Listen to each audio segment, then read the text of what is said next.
Good evening, everybody, and welcome to another edition of the Sports Exchange. My name is Scott Morgan, Rough Motor City Mad Mouth. Glad to be joined by a five-man crew, including myself. Steve Ballesteri had other commitments tonight, so he was unable to join us. However, we want to welcome the new kid on the block, Greg Fuchs. And Greg Fuchs is a sports writer for the South Florida Tribune and does some great work for us. Writes a lot about South Florida sports, particularly the Miami Dolphins. Welcome to the broadcast, Greg. Thank you, Scott. Glad to be here, guys. And of course, our regular crew, we got Joe Packhem, the man up in Wisconsin, and a familiar face on the network, Rick Curti. Rick, welcome back. Thanks, Scott. I hope everyone's doing well. And I'm going to hand the ball off to Mel Farr, Jr., regular on the broadcast. Welcome back, Mel. Thank you. Good to be back. All right, so let's talk about some football. We're going to lead off, since tonight's a baseball playoffs, I have to use the word lead off. Okay, with the game that occurred last Thursday night, the Jacksonville Jaguars and the Cincinnati Bengals, a battle of two number one picks. You had Trevor Lawrence for the Jaguars and Joe Burrow for the Cincinnati Bengals. Tell you what, it was a pretty good football game. That's pretty good ratings on national TV. So, all right, Greg, you're going to start us off. What are your thoughts about the Jaguars and the Bengals? I was optimistic about how good the Bengals would be this year.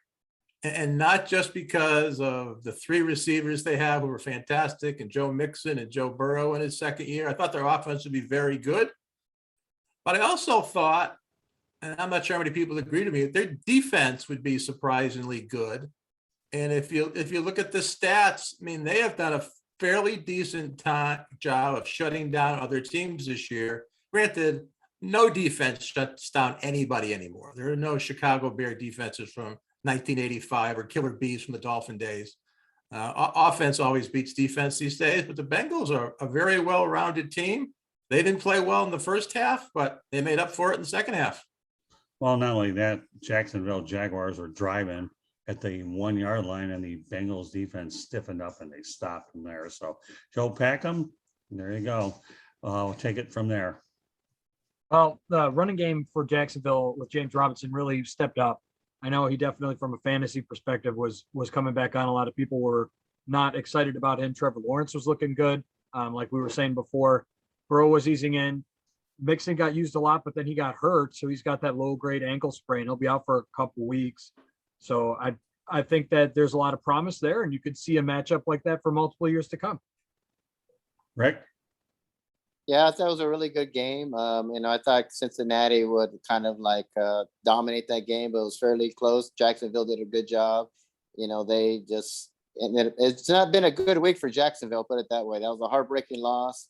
And so, but it was a very intriguing game to see the two number one picks with Burrow and Trevor Lawrence. And so, heartbreaking loss for Jacksonville, but it was a really good, strong win for Cincinnati. And Mel? Yeah, I think now we're probably seeing some of the effect of Urban Meyer on that ball club. The guys are playing competitive football. They're getting there. I mean, there's a lot to be taken away from that game as far as, how they competed, how they fought all the way to the end. So you can see that Jacksonville they're close. They're getting close to where they can be, a team that, week in and week out, they have an opportunity to win a ball game. So, I mean, that's good to see for Jacksonville. Obviously, good for Urban Meyer. I like Urban with, the things that he's done at Florida and Ohio State and all of his other stops. I mean, all he's done is win. But the NFL is a different ball game. He made the comment, it's like playing Alabama every week, and that's what it's like. It's a tough gig. All those guys, they're getting paid. Those coaches on the other side, they're getting paid big money as well. So he can see that this is a little bit different than what he's been accustomed to. But I think if he hangs in there, if he's able to hang in there, that we'll probably see some good things out of the Jaguars. Well, the Jaguars have a tough test this weekend. They take on the Tennessee Titans. They've lost 7 of their last 8 games to Tennessee. If they go ahead and lose this game against Tennessee, they're going to find themselves losing 20 in a row, which is the second longest losing streak in NFL history, behind the Tampa Bay Buccaneers, which occurred in 1976-77. I know they face a tough task. That's a losing streak you don't want to have, but they're staring at 20 in a row. And, I wasn't going to get around to it, but let's talk about it briefly for a moment. Obviously, there's a bad look going on in Jacksonville with Urban Meyer not traveling back with his club, staying in Ohio. We all know about the video that went viral there. And obviously, Shad Khan has reprimanded him, and it's a bad look for the Jaguars. There's been a series of incidents, and this is just the latest. So let's go around the horn here. Greg, what are your thoughts about the way this situation has unfolded with Urban Meyer becoming a distraction? Yeah, I mean, part of it, obviously, the video with that lady dancing. I mean, that is just life today in the social media world, stuff that goes viral. Sometimes you just shake your head at it. How upset should Jacksonville be about it? They shouldn't be crazy about it, but the person who should be upset the most is his wife. That's more of a personal thing than a team thing. Although I'd be real interested what Mel's thoughts are since he's been in the locker room and how players perceive stuff like that. Well, since he's interested in your thoughts, go ahead, Mel. I mean, I think it's difficult. I think it's difficult. So, I mean, you're saying do as I say, not as I do. And, you know, these are grown men you're talking to. These aren't, 17, 18, 19-year-old kids that you're talking to. You might be able to get away with that with them. But I think he's lost a lot of credibility in the locker room, particularly because it came after a loss. He's out partying and doing whatever after a loss. That's one of the reasons why, I don't drink. I want to be in control of all my faculties. So, I mean, if you're preaching certain things, all this is out there. Social media just didn't come about last night, last week. It's been out there. You can't put yourself in those type of situations. And alcohol has a tendency to, help you lower your inhibitions. And then you leave yourself susceptible to things like this happening. If you don't go, you do what you said you're going to do, spend some time with your grandkids, and guess what? I mean, the only thing he should be trending on is TikTok. But because he decided to go to his bar and whatever, his club, or his restaurant, and I don't know what he could have been celebrating. Maybe he did feel good about the fact that his team competed.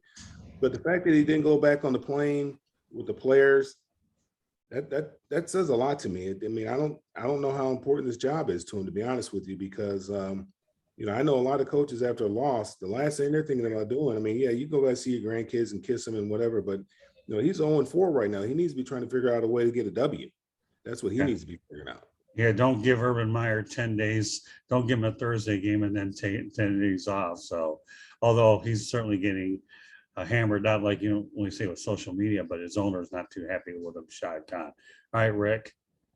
Yeah, unfortunately, this is the second big black guy for Urban Meyer. When he was at Ohio State, he hired a coach that was involved in assaulting his wife, and how he knew about it and did nothing about it. And eventually he left Ohio State. Then he went to Jacksonville, and that was an interesting move to go to the NFL. And this happened. So last couple of scandals that Urban Meyer has been involved in haven't been very good.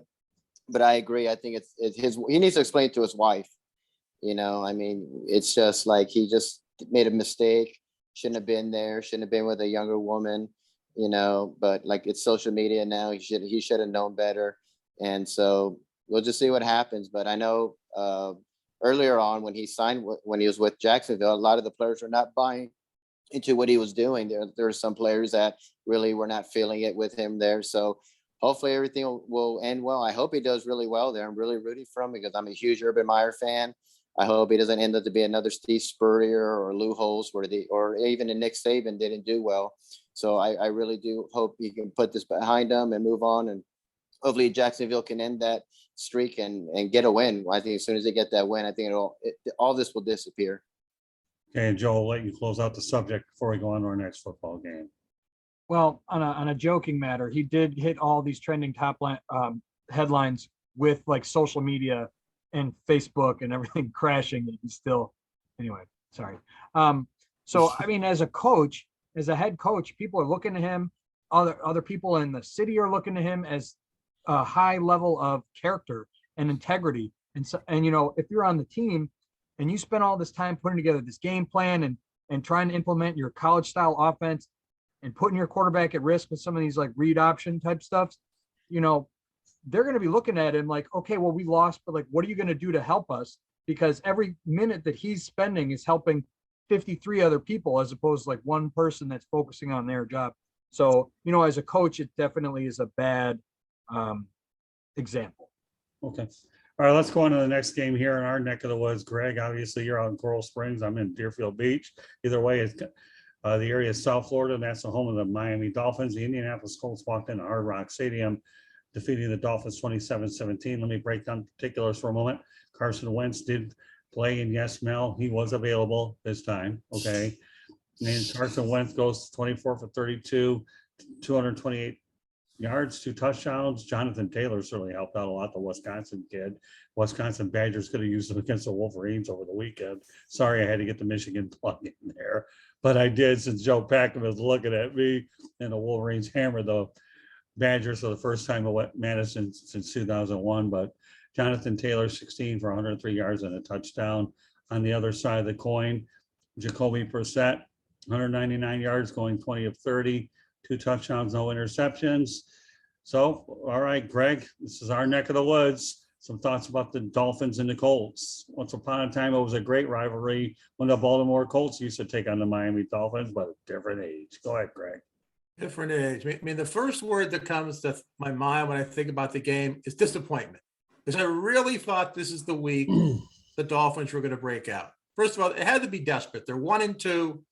Can't afford to fall to 1-3, especially with Tampa on deck for week 5. And on top of that, the Colts were missing 5 starters, including 2 defensive backs, 2 offensive linemen. They're playing at home. It seemed like the deck was just stacked in the Dolphins' favor, and they just came out and laid a colossal egg. I mean, the final score doesn't even indicate how bad that game was. And the finger pointing's going in 2 directions. One, the offensive line for like the 20th year in a row. How come it is so bad? Especially when I see other teams like the Packers, they're missing 2 all-pro offensive linemen. They're starting 2 rookies, and you would never know it. Aaron Rodgers sits back there in the pocket and doesn't get touched, whereas Jacoby Brissett was running for his life the entire game. And to make matters even worse, they leave Gesicki on the bench a lot because they need to bring in a blocking tight end. They leave Gaskin on the bench because they want Malcolm Brown in to help with the pass protection. And they still can't protect them. And they can't run the ball. And probably even the hotter topic this week is the offensive play calling. And part of the problem is nobody knows who to blame. They have 2 offensive coordinators, which never made sense to me. And some people say they have 3 offensive coordinators. Quarterback coach Charlie Fry may actually be calling the plays, but they are just woefully conservative. They don't throw the ball downfield at all, despite the fact their strongest position group is the receiver group. Will Fuller, Jalen Waddle, Devontae Parker, Gesicki, those are good players, even Albert Wilson, and they don't utilize them. And it's not until the game is too late, not only against the Colts, but also the previous week against the Raiders. It's not until the 4th quarter they start throwing the ball downfield, and lo and behold, what happens? They start moving the ball. But it's too late, and they have just been 1-3. They're, in my opinion, and I'm trying to be objective, the biggest disappointment in the NFL so far this season. And Joe, what do you want to add to that? Will Fuller broke his finger. I do like Jacoby Brissett, and I still do think he's playing better than Tua would be playing, and I'm going to stand by that. I think it was terrible to see Gaskin on the bench and not getting to work.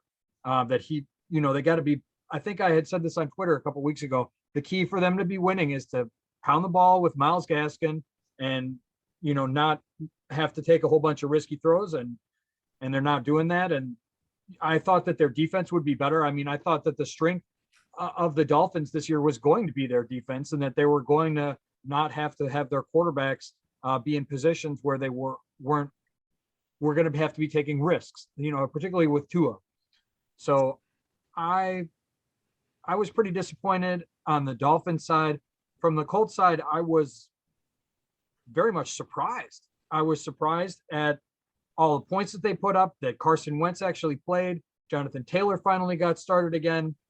Michael Pittman was looking okay. And I don't think that you're going to see more numbers like this from the Colts in the weeks moving on from here, but it was definitely a good win for them. Rick? Yeah, I think that game was probably 2 of the biggest disappointing teams in the Colts and the Dolphins. I thought both would be pretty good.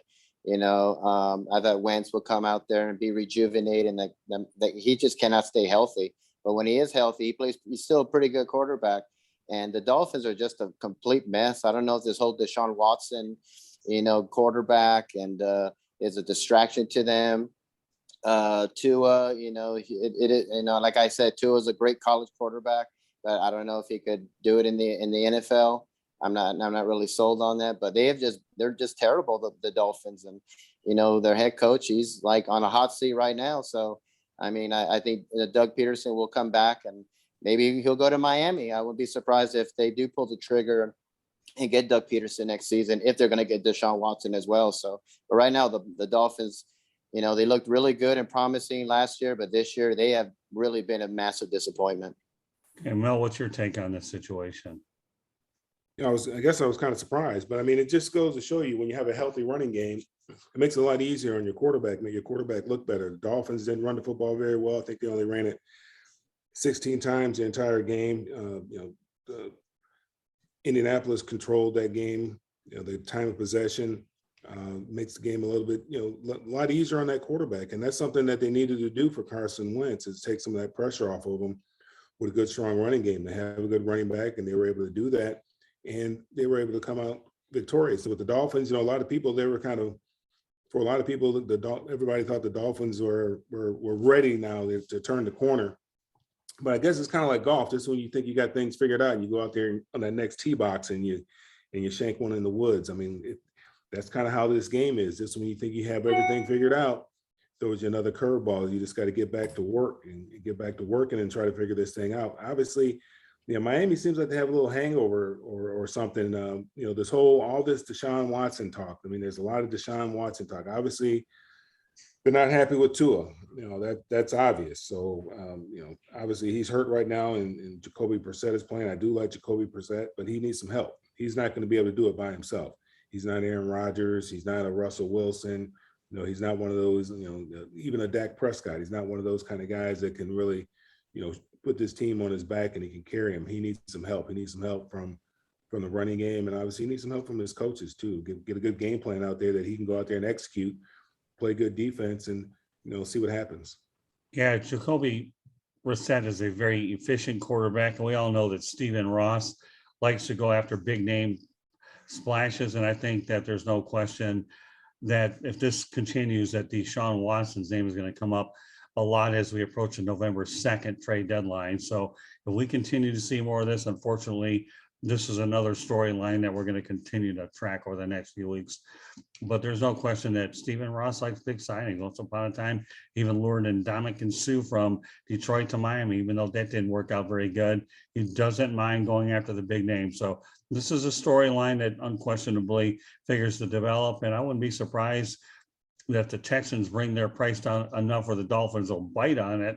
They'll do it. And I know there'll be other teams that come into play, but I wouldn't be surprised to see Stephen Ross pull the trigger on a Deshaun Watson trade, providing the price comes down. So it'll be something we'll monitor. All right, let's go on to the next football game in Joe Packhem's neck of the woods.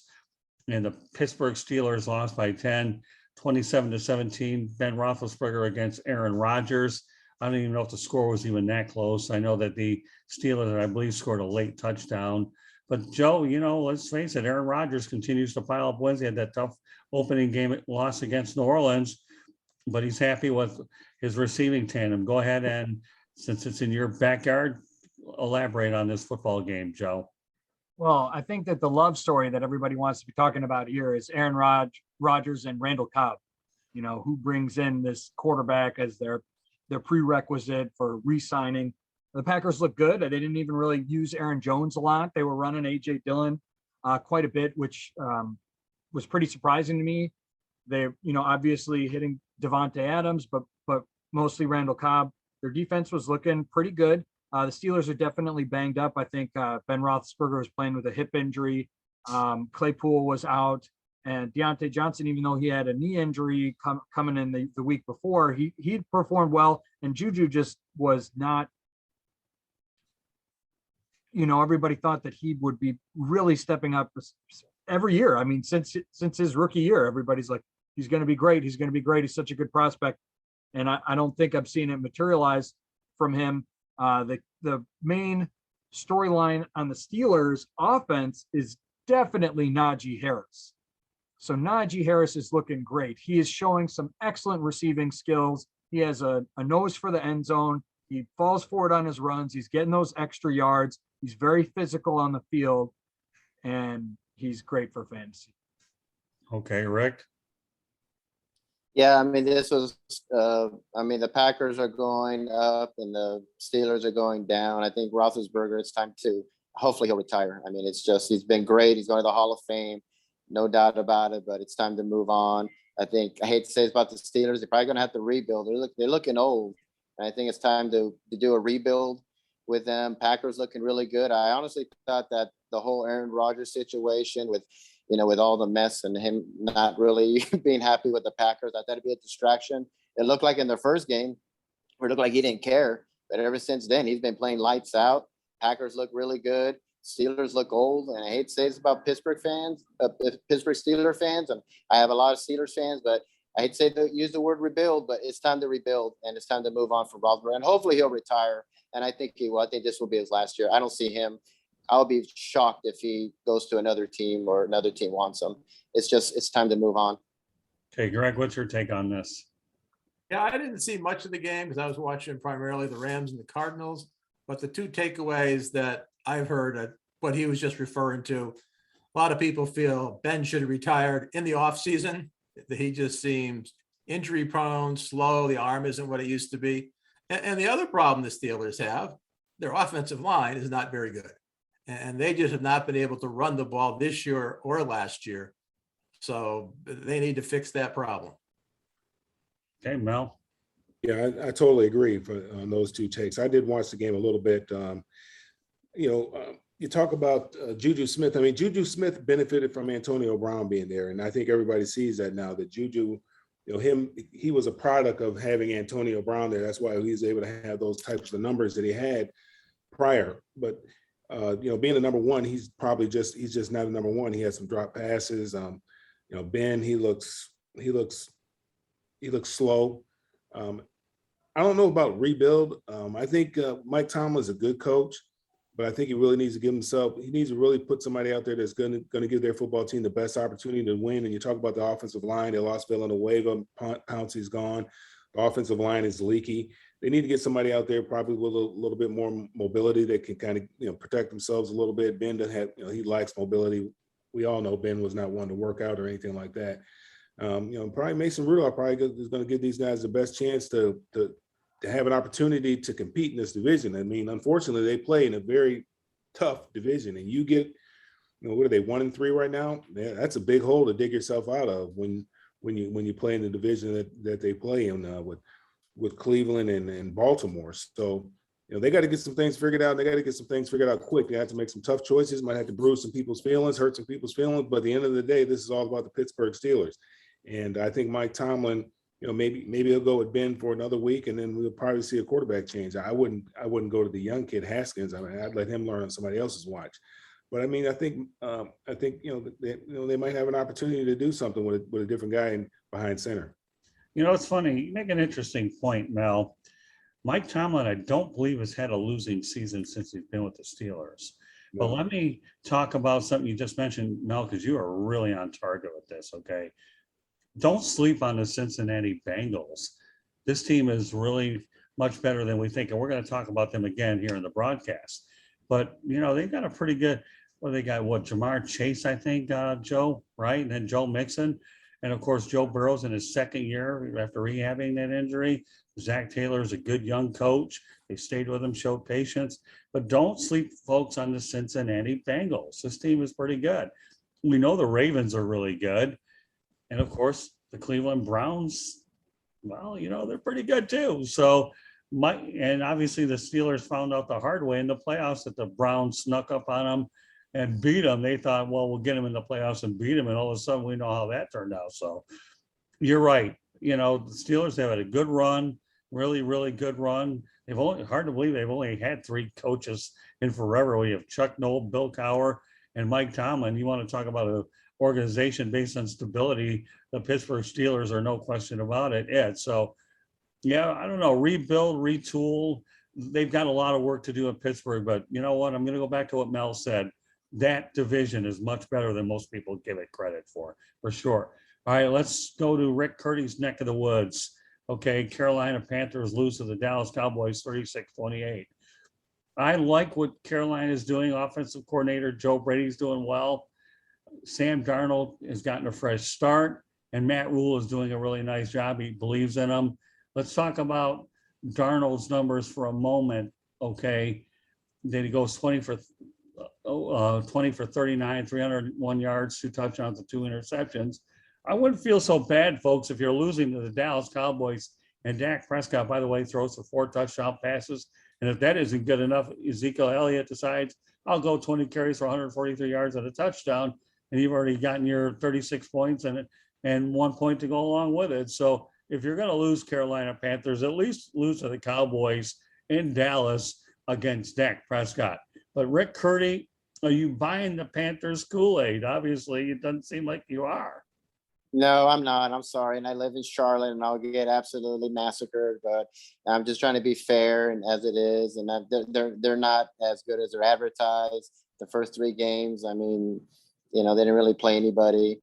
This was their big test and they did fairly well, but their bread and butter was their defense. Their defense was looking really good. It really got really exposed by the Cowboys. So, but they played good, but we'll see what happens. Like I said, I'm not really sold on Darnold yet.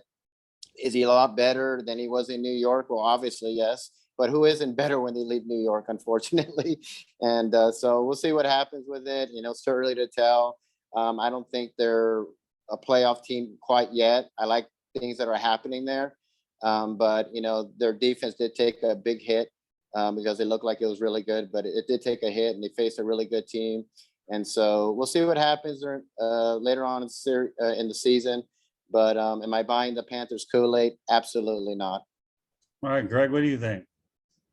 Didn't see the game, but on paper, the Panthers obviously have some skilled players, even though McCaffrey's out right now. Hopefully he's back next week.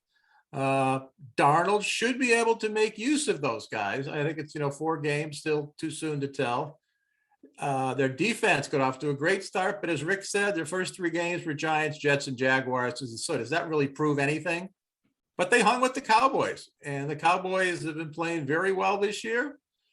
So you got to give them credit to that. I think they're a team you have to watch out for in the remaining 13 games of the season. So I think Panthers fans, they have something to be optimistic about until proven otherwise. Well, I like your choice of words, Greg, hung with the Cowboys. So with that said, I'll hand the rock off to Joe Packhem. Yeah, well, keep in mind that the Giants did beat the Saints, who, last year, everybody, you think of the Saints, you think of a good defense, you think of a rushing team. So they did stop them. Saquon obviously coming back off his injury, wasn't really able to expose the Panthers run defense like Ezekiel Elliott was. I think that Darnold is definitely turning a corner. And I think that having Christian McCaffrey on the field is a huge game changer for them that can really cover a lot of warts on the team, even on the offense and the defense. Because, if the defense is letting up a little bit, they've got a lot of high-powered skill on the offense that they can catch up and stay in games. I mean, if I were to say that hands down, Christian McCaffrey was going to be available every single game and playing at Christian McCaffrey levels, yeah, definitely could be a playoff team. But without Christian McCaffrey, DJ Moore's been showing up a lot more recently. He's definitely been breaking out this year. So that's good. But I think that their defense is good. And I think that the Giants are not a bad offense, and they're definitely serviceable right now. So I have more hope probably for the Panthers than you, Rick. All right, well, I'll let Mel go ahead and give us his 2 cents on the Panthers. Yeah, I mean, I think obviously they play in a tough conference. There's a lot of good football teams in that conference, let alone just that division where they have to, they're dealing with Tampa Bay, but there's a lot of good teams in that conference. I mean, they're going to more than likely be fighting for a wild card spot. I mean, so yeah, there's a lot to be optimistic there in Carolina. I mean, it could be like Detroit and be 0-4. Or the Dolphins. We have nothing to be optimistic about. Yeah, I'm sorry. They the Cowboys look good. I mean, I think if you look at how they won that game, I mean, Dak Prescott only threw for 188 yards. I think he only dropped back. He only threw 22 passes. I mean, that's a great recipe for Dallas. And, you know, their defense is playing lights out. I mean, the defense, those young guys on defense, they're balling. Diggs is a ball hawk. They're getting turnovers. That gives you extra possessions. And if you're able to turn those extra possessions into points, that just makes everything so much easier for everybody. It makes it easier for the quarterback. It makes it easier for the running game. The offensive coordinator now, he looks like a genius. So the Cowboys, you know, they look like they're for real. And obviously they play in a very, very weak division. But for Carolina to play as well as they did without McCaffrey, I think there's a lot to be optimistic about there in Carolina. I don't think you want Darnold to drop back that many times, and he can't turn the ball over. I mean, that's one thing you got to do. He's got to take care of the ball. I mean, they possess the ball more than the Cowboys, but that's probably because the Cowboys had a short field and were able to capitalize on that as well. But I think there's a lot of things for people in Carolina to be excited about, which they haven't been able to be, you know, which they haven't been in a few years now. Yeah, good points, Mel. When you talk about Dak Prescott only throwing for 188 yards, but yet 4 more touchdowns, you know, I think he'll take those 188-yard days all day long with 4 touchdowns instead of throwing for 400 or 500 yards and being on the losing end of the decision for sure. That's easy money, man. You know, you just do the math. I mean, how much did he make per throw? That's easy. He'll take that all day long, as opposed to dropping back 50 times. Yeah, these guys are right. None of these guys, maybe Greg, are old enough to realize what Texas Instrument calculator was in grade school, and I had one of mine taken away from me, and it cost me $40 back in the 1970s. I mean, but you know, I guess they figure you had to do the multiplication and subtraction the right way. But we'll leave the Texas Instruments out of it. But leave it to Mr. Packhem to come up with a calculator about talking about easy money. No, folks, this is not a financial lesson. All I can tell you is Dak Prescott got rewarded pretty well for 188 yards, 4 touchdowns, and the beat goes on. All right, so with that said, let's talk about a couple games this week. And if we have time, we'll even address the Tampa Bay New England game as well. I think we're doing pretty well, but we're only going to talk about 2 games so far. And we're going to go back to the Green Bay Packers, who go 3-1 against the Cincinnati Bengals. You guessed it, folks, 3-1. You have the Aaron Rodgers against Joe Burrow. That's a pretty intriguing matchup, isn't it, Joe Packhem? You're nodding your head. Yeah, that is. I'm definitely impressed with the play of Eric Stokes, the cornerback for the Packers. And I think that with Joe Mixon out with that low-grade sprain, you know, you won't be seeing him next week. You'll be seeing Samara J.P. Ryan. That I think that they're going to be funneling. They're going to be funneling to the passing game, or they're going to take away the rushing game to funnel to the passing game and put them in a bad position. And I think that it might be hard on Joe Burrow, who's not been taking multiple, really large amounts of passing attempts in a week. So I think that that's going to put pressure on the Packers defense. Isn't terrible. I mean, they just played against the Steelers, who have a lot more dynamic receivers, I think, although I've been sleeping on Jamar Chase, and he is very good. So he's very fast. He has a good connection with Joe Burrow. They also have Tyler Boyd, and T. Higgins is probably, I think he'll be out next week. So Packers, I mean, I would look for a big Aaron Jones. Aaron Jones wasn't really involved last week. You know, when you're looking at the game film from, you know, the week before, you're not going to be seeing a lot of the looks from Jones. You're going to have to be going back further. You might be forgetting about him. So there's definitely some options there. Rodgers is looking very efficient. They need to keep their heads on straight and stay humble. And I think that they'll handily win. So who do you say to handily? You're going to go Green Bay, right? Yeah. Yeah. Okay. Well, that's okay. Just want to make sure everybody knows that you're going. Bear in mind, folks, the game though is being played in Cincinnati, not Lambeau. So weather won't be a problem because the Bengals can handle cold weather if it ever comes into play. I don't think it will now, but the game is being played in Cincinnati. With that said, Greg, what are your takes on this one? My biggest take is 2 things that Joe mentioned. If T. Higgins and Joe Mixon don't play, I mean, that's big. That's a lot of talent sitting on the sideline, especially when he is one of the better running backs in the league. I think this is one of those games where Joe Burrow is going to be like last year, throwing 50 passes, and things usually don't end well when you have to throw the ball 50 times. Never bet against Aaron Rodgers. So I think the Packers will win maybe like 34-20. Okay, Rick. I have the Packers in this one. I think it's going to be Aaron Rodgers and Cobb all day. I'm not really as high on Cincinnati like some people. I think they're a year away. I do like Joe Burrow, but they're not there yet. Maybe in a year or so, I think they'll be good, but not right now. And Aaron Rodgers is just Aaron Rodgers, one of the greatest quarterbacks, and he's really got the mojo going on right now. They're playing great, and even if it's in Cincinnati, it doesn't matter. I have the Packers all day, 37-21. It won't even be that close. And I think Burrow's going to have a tough game. So that's the way I see it. All right, Mel, you're next. Yeah, this could be a tough game for Green Bay. I mean, Cincinnati's coming off a nice little win. Obviously, Green Bay had a tough game, or I think what they thought would have been a lot tougher game. But I mean, they had against playing against the Steelers. I mean, that's a game that you got to really be up for. You got to bring your A game out there. And this could be a week where, maybe they just kind of, hey, we're the Green Bay Packers and we're going to show up and, we're going to beat these guys. And Cincinnati's playing with a lot of confidence right now. The quarterback's playing with a lot of confidence. But like Greg said, that, it seems like it's one of those games with the injuries that they have where Joe Burrow is going to he's going to be dropping back quite a bit. And that's a recipe for disaster. So I also like the Packers in this game as well. All right, give me a score. It's 34-17. Okay, you're going to go double digits as well. I'm going to make it unanimous. I think Joe Burrow's got a lot of potential. He's going to be a great quarterback in this league forever, as long as he's able to stay healthy. The only way that the Bengals can keep this thing close is that they have an efficient running attack. Joe Burrow cannot get into a shootout with anybody, much less Aaron Rodgers with the weapons that he has as well. So I'm with you guys all the way on this. I actually like the Packers to win 33-21. So take it for whatever it's worth, 33-21. Final game here, and this one could get ugly, and then we will address the Patriots and the Buccaneers since we have a little time on our hands. We got a lot of people want to hear about it. We will get to that, but we won't do that until we talk about the team that beat the Patriots, and that's the Tampa Bay Bucks. They get the Miami Dolphins. The Dolphins are 1-3 against the Bucks 3-1. Jacoby Brissett used to be Brady's former backup.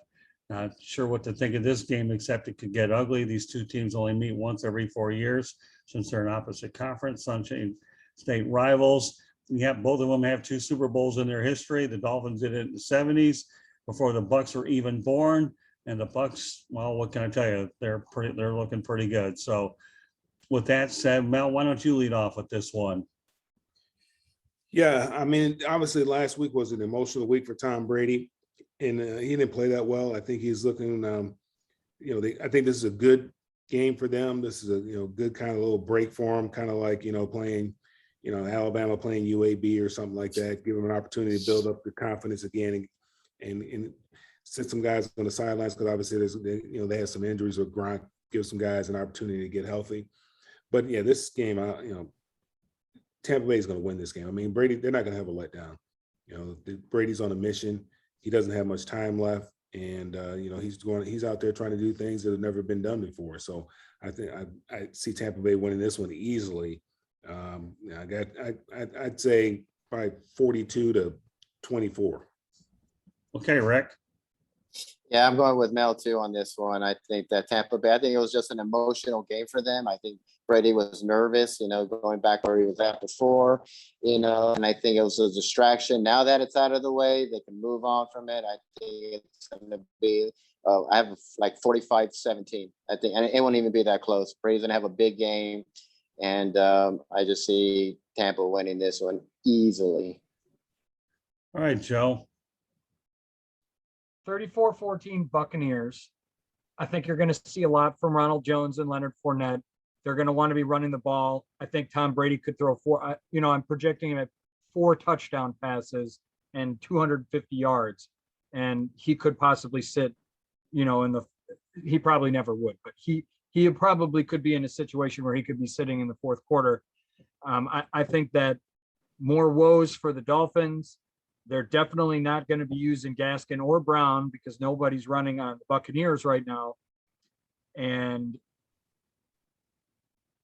I think it's problems. It's problems for the Dolphins. and the Buccaneers will stay level-headed, and it's just another day in the office, and they got to get in there, get it done, and move on. So give me your score again. So, I think I had 34-14. all right, Greg, Bucks. you live in the area. Yeah, I do. Unfortunately, use the right word, Scott. This is going to be an ugly game. Moral victory if the Dolphins actually score a point. They're just going to struggle. They can't run the ball anyway. No one can run against Tampa Bay. So they're going to be trying to pass, and they can't protect the passer. So it is going to be real ugly on offense for the Fins. The only thing that might keep this game close is the Dolphins cannot stop anybody from running the ball. So Fournette and Jones could get a lot of carries, eat up some of the clock. I'll go 34 to somehow the Dolphins figure out a way to score 10 points, 34-10. And all right, Mel, I think you already talked about it, right? So why don't you give us an additional take on this one? Not that Well, I you mean, everybody else. You look at, you look at last week, I think we're going to talk about that. And, all the things that Tom Brady was going through, the interviews and all that kind of stuff, how they're making it, Brady versus Belichick, all the emotions. I think this is going to be a welcome break for him where the focus is not on him, where the focus is actually on the team, and he can just go out there, doesn't feel like he has to live up to anything or do anything like that. I mean, he's human.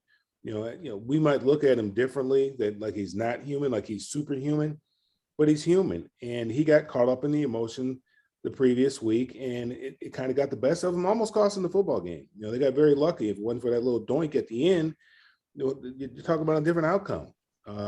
Mac Jones did a great job of giving them an opportunity. Now, the only thing is they might have scored that field goal a little bit too early. There might have been left a little bit too much time left on the clock, and Brady could have still brought him back because I think there was about 35 or 30 some odd seconds left at that particular time. And he could have brought him back and went down there and kicked the field goal, and they could have won it anyway. But again, they did not play well. He did not play well. He overshot a lot of wide open folks. You could see, obviously, he was really amped up, and, he was throwing the ball wildly. And I think this is a welcome break for him where he can just get back and focus on football, focus on the team, and go out there and really show everybody what the Tampa Bay Buccaneers are all about. Yeah, the only thing I'm going to say about the game is I believe that the Buccaneers are going to win 41-10. It's going to be very one-sided for sure. And there's no question there was a lot of adrenaline going on in Foxborough for the game against Tampa. And obviously New England, I know it's one of the highest rated Sunday night football games in ages. And I wonder why. The buildup certainly turned out, and then having a close score to begin with, and alone the fact that Mac Jones had a pretty good game, and New England stayed with him the whole game. So, you're talking about Tom Brady and the guy who ultimately has become his successor with Mac Jones. So there's no question that I don't think Brady's going to take a break, but the Miami Dolphins are definitely not in the class of the New England Patriots. I think things are going to be tough for the Dolphins. Sorry to say that, Dolphin fans, but the reality of the situation is if Jacoby Brissett struggles, who's to say they won't bring in their third string corner? Was it Reed Stinnett, I believe? Is he the third string guy down there? Yeah. I've heard people really have cat calls for him until they ultimately make a decision on what they're going to do with Deshaun Watson. So I'll go again 41-10. I could be wrong, but Tampa right now certainly wants to make a decisive statement here that, we had a tough game and we definitely are the class of the NFC for sure. So all right, with that said, all right, Greg, why don't you give me your overall thoughts about the Tampa New England game? And I'm going to go around the horn with everybody as well before we wrap up the show. The word that comes to mind is surprised. I really thought Tampa was just going to steamroll them. I thought Brady would throw for like 5 touchdowns and the Patriots would have trouble scoring. So got to give the Patriots credit. I mean, they hung in there. Mac Jones looked really good. If I was Bill Belichick, I would have gone, 4th and 3 instead of kicking that 56-yard field goal? I think I would have tried to get the first down and get closer. Unless your kicker's Justin Tucker. Okay, Joe? Well, I definitely would have been sad if we hadn't talked about this because I was looking at that game pretty close as a big Brady Belichick fan myself growing up. I remember last week I was saying that Belichick really knows Brady and he's going to be putting him through the ringer. And I heard Chris Collinsworth saying, like, I think he's throwing a different defense out there every single play on Brady. And I was wondering to myself, like, you know, what if the Bucs like ran like a hurry up offense where they were able to dictate? Maybe they could have taken back some of the momentum. But it's pretty interesting to throw a different defense against Tom Brady so that he's always on his toes, always thinking. I mean, he's the guy that's seen everything. He's played more snaps than any other quarterback. So that I thought that was pretty interesting that definitely the free agent acquisitions that the Patriots made were showing up. And I think that there's a certain familiarity that Belichick had with Brady that helped the Patriots perform better than any other team would against Brady, because nobody else is going to, who could implement a playbook in like a week where they're running all these different defenses except for like Belichick. Throw that in. Everybody else has, you know, some kind of standard type stuff that they're running, and Brady eats up film and he can find out all the things that all these people do and then take advantage of it. You know, it was raining in that game. So I think that attributed a lot to some of those wild passes that Mel was talking about. He was definitely amped up, but, you know, you could see his fingers squeezing on that ball as he was trying to throw it in the rain. And he was definitely missing Gronkowski. There were a lot of throws that he was making to Cameron Brate where it's like, just if he had that one more step or if he was 3 inches bigger, that would have been different. It would have been a big difference. So I thought it lived up to the hype, and if only we could have, you know, storylines like that in every game. Okay, Rick. Well, it was a really good game. I thought Tampa would go out there and kind of like make a statement, but you got to give it to Belichick. He had a great game plan. You know, the rain didn't help him at all. I think most of Brady was just pressing too much. I think he was nervous. I think it was a very emotional moment. I think it was a distraction. I think he was just wants to get this over with. You know, this win would have him beat every single team in the NFL. So, and history was there. He was close to Drew Brees' record. Just a lot of emotion going on for him. But I think Gronkowski not being there, I think that was the big elephant in the room for them. If they had Gronkowski, I think it would have been pretty one-sided by the Buccaneers. But not having them there, I think it made it very close. And Tampa Bay they got lucky in this game. They really did. It could have gone in a different direction. Belichick had a great game plan, but unfortunately, it just wasn't enough. All right, Mel. Yeah, I mean, we talked about it last week. I mean, if anybody knew Tom Brady, it was going to be Belichick, and obviously he knew him. He held him to no touchdowns. They had 1 touchdown and kicked 4 field goals. Anytime you kicking 4 field goals, you're generally not going to come out on the winning end of that deal. But fortunately, they have a good defense, and their defense only held them to 17 points, and they were able to come out of there with a victory. But yeah, you know, it looked tough on Tom. I mean, you could see he looked flustered. But at the same time, there were some plays there to be made that he missed. There were some overthrows early in the game where, you know, you could see he was really amped up and he was just throwing that ball. And, you know, he's played in bad weather. We're not going to blame bad weather. I mean, he plays in New England. Every week is bad weather in New England. They practice in bad weather. They practice outside. So I'm not going to say the weather affected him. I just think that, you know, hey, you know, this, you know, Super Bowls are big games, but, you know, this might have been up there with it emotionally for him. And he just, you know, and then obviously he was up against the master, and he had, you know, Bill still had a few tricks up his sleeve, and he played every single one of them and made it very difficult for Tampa Bay defensively. So, you know, obviously, you know, we look forward to seeing better things from Tampa Bay this week. But, you know, I think it was an emotional game for him. I think he's glad to have that behind him. Doesn't have to focus on that anymore. Don't have to deal with that anymore, and just get back to playing football. You know, what I really like is I like it when my panel makes my job a lot easier, like each and every one of you has done tonight. So I don't have a whole lot more to add to this one. I know the familiarity factor certainly played into this football game with Belichick knowing Brady. and the Gronkowski factor. So I'm not going to add any more to this. I think each and every one of you guys made my job easier on this. In fact, you guys have been absolutely fantastic throughout the broadcast. I'm going to tell you, you guys, to me, I'm proud of every one of you. With that said, okay, Greg Fuchs, let everybody know how they can get a hold of you. Well, I write for the South Florida Tribune, so just www.southfloridatribune.com. And I'm also on Facebook, and my Twitter handle is just Gregory Fuchs at Gregory Fuchs, I believe. Okay, Joe, go ahead. You can find me on Twitter at FF_spotlight. And you can find my fantasy football analytics articles on ffastronauts.com.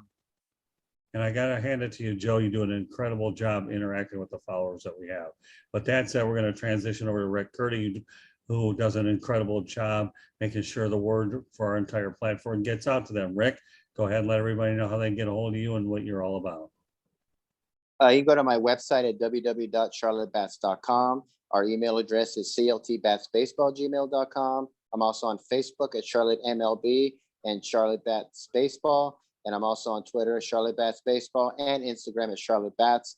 And I'm also on LinkedIn under Rick Curti. You can contact me on any of those social media sites, and I'll get back to you. I'm on there every day, so I'll get back to you as quickly as possible. Go ahead, Mel. Yeah, I'm on all the social media sites at Mel Farr Jr., whether it's LinkedIn, whether it's Twitter, Instagram, Facebook, all of those. You can catch me at Mel Farr Jr. And then you can see what we have going on here in Atlanta and also even in Detroit for the youth at melfar.org. Okay, and I'll wrap it up here by saying that you can, our website is www.southfloridatribune.com. That's the South Florida Tribune. We're an online publication with a broadcasting side. I'm also working on actually securing the rights of the Motor City Tribune as well, so we can open up that area a little bit as well. Stay tuned for updates as well. And then we also be able to find these shows visual on our South Florida Tribune YouTube channel. We encourage every one of you to please subscribe. We have a lot of good shows, not only in the past, I'm working on a lot of other great ideas as well. You want to reach me on Twitter, do so at Tribune South. It's at Tribune South. And of course, like, you can reach us at southfloridatribune@gmail.com as well. So we have numerous different ways that we can go ahead and get the message out. Candy Ebling does a phenomenal job with the website. She works very tirelessly doing it. So whether it's emailing me at southfloridatribune@gmail.com, the Twitter account at Tribune South, also we have a Tribune, South Florida Tribune Facebook page as well. So don't think I've left anything out there between Twitter. Well, you can find me on LinkedIn, Scott Morganroth there as well. So guys, you guys, every one of you did an awesome job tonight. I'm very proud of the work that you put in tonight. And we're going to find out what our report card is when everybody has a chance to watch football over the weekend. So Rick Curti, you know, we always enjoy your contribution to the show. So no show would be complete unless you give the COVID message. You do it better than anybody. Well, thanks, Scott. You know, I've gotten my vaccine shot. My mom's got her vaccine shot. She actually got her booster. It's really important. Wear a mask, social distance, get vaccinated. If you haven't been vaccinated, get vaccinated. It'll make your life a whole lot better, a whole lot easier if you're just vaccinated, where you don't have to worry about getting COVID or not getting COVID. Wear your mask as much as possible. And, you know, I'm out and about, but at the same time, I'm not around like tons and tons and tons and tons of people. Just use some common sense, be safe, and most importantly, be safe around your friends and family. You know, that's the important thing, because this thing spreads like wildfire. And right now, things are, you know, here in North Carolina, they're starting to go down, but it can go back up very easily. So just keep doing your social distancing, get vaccinated, wear a mask. Very good, Rick. And I just want to reiterate one other point. Okay. You can follow these broadcasts. Go to our website, www.southfloridatribune.com. You can find them there. And I encourage you to subscribe to the YouTube channel. And I'll tell you what, if you can't listen to it, or you can also find these broadcasts as well on iHeartRadio, Spotify, Apple Podcasts, Google Podcasts, or wherever you get your podcasts as well. So you can hear them as well as watch them. So on behalf of Greg Fuchs, Joe Packhem, Rick Curti, Mel Farr Jr., my name is Scott Morganroth, the Motor City Madmouth, thanking you for joining us on this edition of the Sports Exchange. And we will look forward to being on next week I don't know whether Steve Ballester will be on. Hopefully he is, but I got news for you. For this week, I'm very proud of the crew that and the panel that we had tonight. Well done, guys. I'm really proud of all you guys. Thank you. Good night, everybody. Thank you, Scott. Right. Good night. All right. Thank you. Good night.